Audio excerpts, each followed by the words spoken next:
વાત કરીએ તો રાજ્યમાં આજે એન્જિનિયરિંગ અને ફાર્મસીમાં પ્રવેશ માટે ગુજકેટની પરીક્ષા યોજાઈ રહી છે। ધોરણ 12 સાયન્સના 1.25 લાખથી વધુ વિદ્યાર્થીઓ આજે પરીક્ષા આપવાના છે।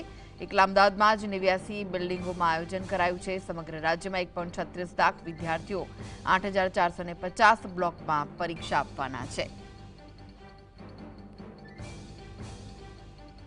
ફ્રી પરીક્ષા આપી શકે અને સમગ્ર રીતે શાંત વાતાવરણ પરીક્ષા લેવાય તે હેતુથી તમામે તમામ વ્યવસ્થા જિલ્લા વહીવટી તંત્ર દ્વારા અને અમારા જિલ્લાના શિક્ષણ વિભાગ દ્વારા કરી દેવામાં આવેલી છે। સારી છે અને રોજે 2-3 કલાક મહેનત કરી જ છે અને સારું જ જવાનું છે પેપર। કયા સબ્જેક્ટ પર ખાસ ફોકસ કર્યું છે અને શું આખો શેડ્યુલ તૈયાર કરેલો છે? ફિઝિક્સ, કેમિસ્ટ્રી ને બાયો ત્રણેયમાં મહેનત તો કરી જ છે અને શેડ્યુલ સવારનો મોર્નિંગ તૈયારી કરું છું હું। તો જબરજસ્ત કરી છે, આખું વર્ષ મહેનત કરી છે અને ગુજકેટની એક્ઝામમાં જે બી આવે પરિણામ સારું જવાનું છે।